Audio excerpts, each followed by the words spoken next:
Fixeu-vos que he fet unes quantes preguntes més, per exemple, si prefereixen peix o carn, i aquest cop he inserit un gràfic de barres, o si prefereixen futbol o bàsquet i he inserit aquest altre gràfic circular.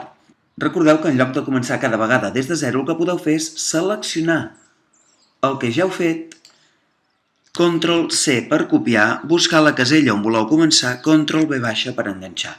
I simplement us dediqueu a borrar.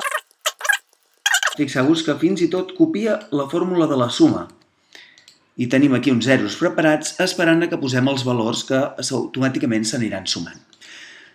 A inserció recordeu que teniu molts tipus de gràfics. Proveu, remeneu i no tingueu por de posar alguns. Si no us agraden, sempre podeu desfer l'acció i provar una altra cosa.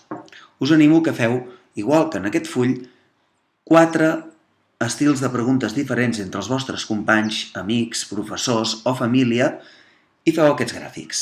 Has acabat els teus gràfics? Recorda que buscant el programa Recortes pots capturar els diferents gràfics, ja sigui de manera individual i desar-los a l'escriptori, o bé inclús pots fer-ho de forma col·lectiva. Recordeu que per evitar coses com aquesta que es veu una casella marcada, el que hauríeu de fer és, abans de capturar, posar el cursor en una casella on creieu que no agafareu captura. Arxivo, guardar como, ho guardem a l'escriptori, poseu sobretot un nom i ho deseu.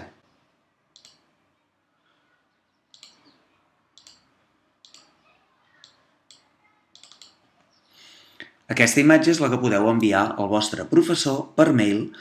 Deseu-la també al vostre Drive, al PRI o al pendrive, allà on necessiteu.